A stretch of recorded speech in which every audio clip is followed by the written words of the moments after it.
Why I'm confused about the success of I Think You Should Leave is that usually these kinds of shows, you know, absurd or surreal comedies like the Eric Andre Show, I'm going to heaven, Toast of London, Hi Stephen, this is Clem Fandango. Can you hear me? Yes, I can hear you, Clem Fandango. The Mighty Boosh have very niche and very enthusiastic audiences but less mainstream success. But I Think You Should Leave seems to be a mainstream success.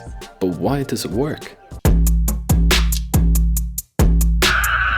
Well, first of all, absurdity goes with humor.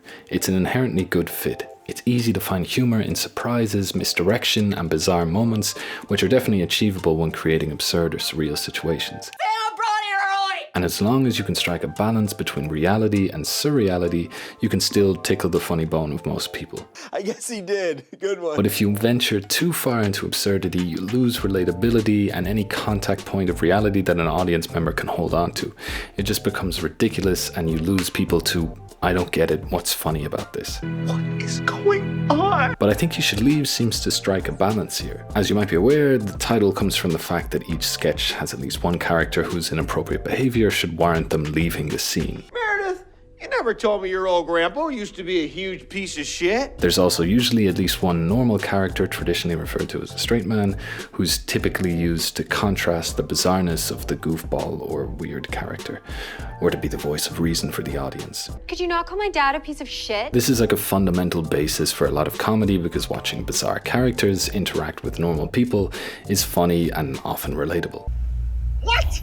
The Eric Andre Show, on the other hand, sometimes spirals into completely absurd ridiculousness, and Toast of London kind of more so creates a bizarre world where there aren't many characters playing it straight. So both shows can feel very divorced from reality.